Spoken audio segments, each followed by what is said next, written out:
Hello wrestling fans, the Wrestling Wizard here and welcome to another video. And in this video we're going to rate Uncle Howdy and the Wyatt Sicks, their presentation in WWE so far. Now I know what you're probably thinking, it's far too early, Wiz, give it time, long-term storytelling and all of that. Yes, that's a good point, but also at the same time you need to make an impact. Have the Wyatt Sicks had an impact on you as a fan? Are you digging the presentation of the Wyatt Sicks so far? Get down in the comments section, share your thoughts and opinions. And also at the same time, what do you dislike about the presentation of the Wyatt Sicks? If you were in charge of WWE Creative, how would you have booked things along the way? Now again, this is just my personal opinion, my fan opinion, and obviously you're going to have yours in the comments section too. Be respectful in the comments section as well. Remember, this is just people's personal opinions. And you know from previous, especially if you've followed this channel for a while, I was the biggest Bray Wyatt fan. Like many of you, a powerful firefly, I suppose you could say. And if anyone was going to be a little bit biased, it would be me. And I'm not going to be that. I'm going to be completely transparent and completely honest about what I think so far when it comes to Uncle Howdy and the Wyatt Sicks. And first and foremost, I'm going to start off with the good. What have I liked so far? Now, I'm not going to go on and on and on. I'm just going to get to the point here. A few points that I liked. Now, the first thing, unquestionably, the Massacre, the debut, was a surefire hit. If I could rate this 11 out of 10, I would, but I'm going to rate it a 10 out of 10. I thought it was perfect. It was violent. It was like something shot out of a horror movie. I mean, Chad Gable was literally nearly killed. Uncle Howdy nearly stumbled across bodies. I mean, it was a massacre in the literal sense, and the perfect presentation, the way they all followed the lantern, Nikki Cross, aka Abby the Witch, sort of worshipping the lantern, and the other members coming out from backstage after massacring all these crew members. It was perfect. It was like you were seeing Bray Wyatt within the lantern spiritually. It felt like he was there, and it was perfect. Another thing I really like is the presentation. The presentation physically is perfect. All of the characters look great. Especially Mercy the Buzzard. I think that mask is the best. It's my favourite, personally. What is your favourite mask? I love the little tributes to not only Bray Wyatt, but also Brody Lee, aka Luke Harper. It's literally like Brody Lee is on Eric Rowan's back every single time he comes out, with the Bludgeon Brothers mask on his back. Love it. I think presentation-wise, it's perfect. The initial presentation of Uncle Howdy was badass with the dreads. I don't quite like the latest one, and we'll come on to that in a moment. But overall, a pretty satisfying presentation. One thing that I think is massively underrated when it comes to the Wyatt Sicks and Uncle Howdy is Bo Dallas.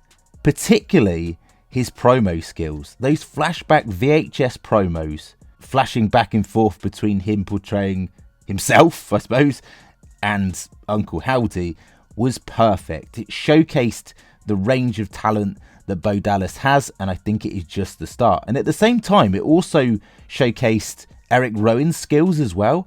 I thought he delivered a highly underrated promo in those flashback VHS tape promos. I thought both of them killed it. I just want to see more from the others, and that will come on to my criticism in a moment. But Bo Dallas, we need to see more of that man cutting promos, because he is killing it, and he would sure make his brother proud. One thing I also really like is the in-ring presentation. I like the fact that the members don't wrestle with their masks on, with the exception of Uncle Howdy. I don't mind it. You can see their facial expressions. They still look pretty cool, specifically Dexter Lumis in his portrayal of Mercy the Buzzard with that sort of X on his head.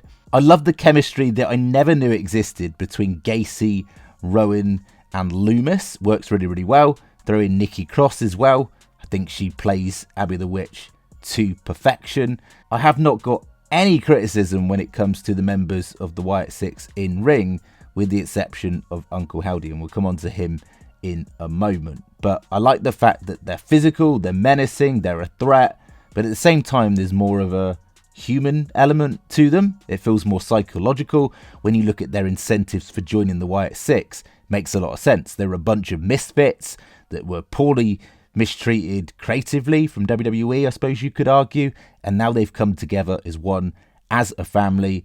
They weren't chosen, they were just willing, in the words of Uncle Howdy. Now, talking of Uncle Howdy, I love the fact that it makes sense that Bo Dallas is portraying Uncle Howdy. I know that sounds like a pretty daft thing to say, but it's a continuation of what we saw before with the Bo Dallas, Uncle Howdy, Bray Wyatt storyline. Bo Dallas portraying Uncle Howdy to protect his brother. Lie for me, brother.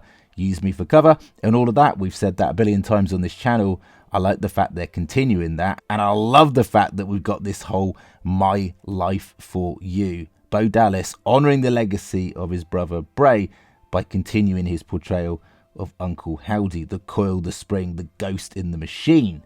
Love it. Also really like the fact that they're going for people that have recently turned heel, trying to see the better side of those specific people. But in the end, it just brings out their true self. The whole there you are. Love that from Howdy when he sees the true person within. Look what Chad Gable's become post Wyatt Sicks feud. He's become more of a narcissist and egotistic maniac than before, bringing out his true self. Think back to Shorty G and all of that. That wasn't the true Chad Gable. Maybe we're seeing the true Chad Gable. The flashback and history involving The Miz. Of course, it seems, well, we're getting the Miz Wyatt Sicks feud, or should we say the Final Testament plus the Miz Wyatt Sicks feud. And it's going to cook the little details. I posted it last week on my Twitter that it was 11 years since the Wyatt family attacked The Miz, assaulted The Miz backstage with the word liar on his chest. Talk about things coming full circle with Bo Dallas now in a feud with the Wyatt Sicks. So much history with The Miz and the Wyatts, going back to Bray Wyatt as the Fiend, going back to the Wyatt family, going back to the Miztourage with Bo Dallas and The Miz. So much there. I love the fact that there's a tie-in with this historical side of things as well.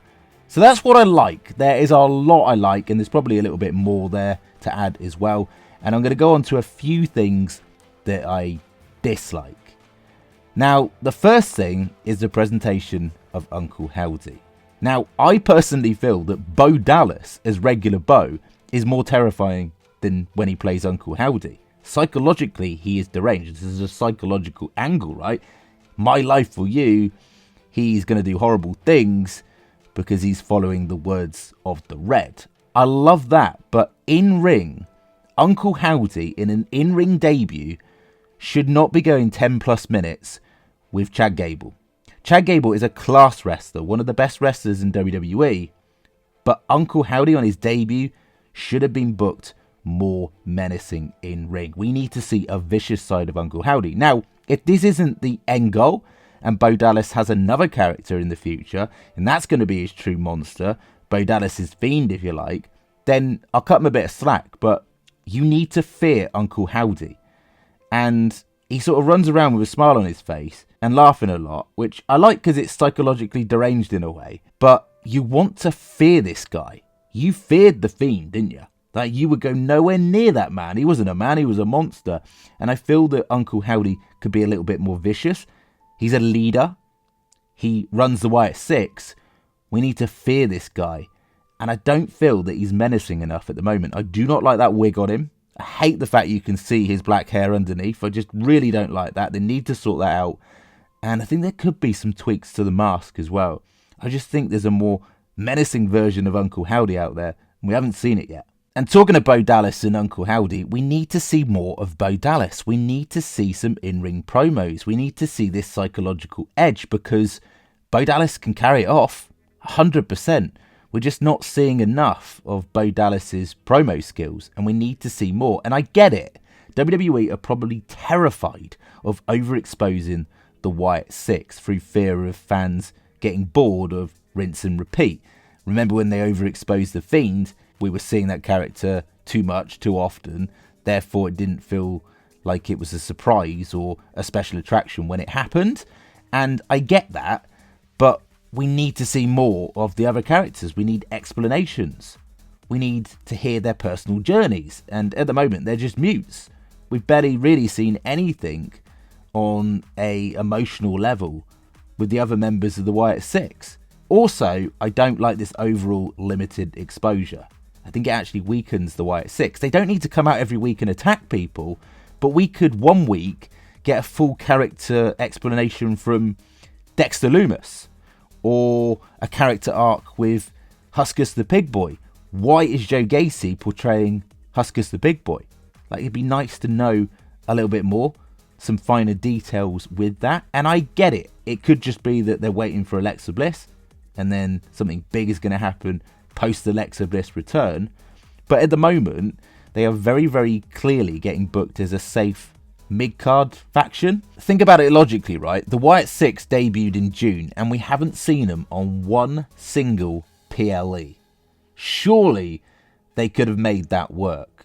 Why are we getting major segments like Dexter Lumis abducting The Miz, and it's not even on Raw, it's on Raw Talk? What is that all about?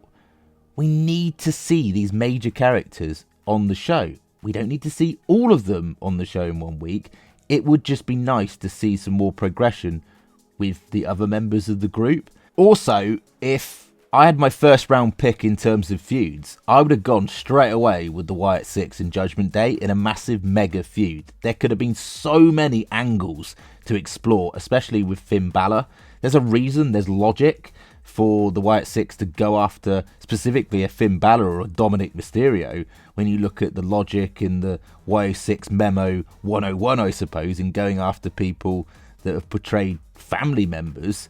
It's right there, isn't it? And it would have been a surefire hit. And yes, maybe that's to come, but I love the thought of Uncle Howdy sort of bringing out Finn Balor's demon again. Like, that would have been cool. And that would have been a views hit. That would have been a surefire strike when it comes to WWE creative. You couldn't have gone wrong with it. But again, that's just my personal opinion overall. Again, there's a lot more I like than I dislike when it comes to the Wyatt Sicks. I think the sky's the limit in the future. I think there's so much more to this that we haven't seen, and of course we believe in long-term storytelling. But what do you think? Get down in the comment section, share your thoughts and opinions. Now, to give it an overall rating so far, I'm going to go for an 8 out of 10, which is pretty high. 8 out of 10. Overall, this is delivered, but we don't want to get to the point where the Wyatt Sicks don't feel like a big deal, that they feel like this mid-card attraction, because we're not seeing them on the bigger stages. We're not seeing them in PLEs, and you can get them in PLEs. If they were feuding with Judgment Day, they'd be on a PLE. Surefire. We'd probably have the Wyatt Sicks versus Judgment Day at War Games, and it would cook. But we're going into War Games, and it's unlikely that we're going to see the Wyatt Sicks in a major angle, and that for me just doesn't sit right. I just don't think it does. It just screams the Wyatt Sicks are a mid-card attraction that you may or may not see on a weekly or week-to-week show. But there we go. Thank you so much for watching the video. As always, it'd be very much appreciated if you could like the video, share the video, and even better, subscribe if you're new, and we'll catch you in the next one.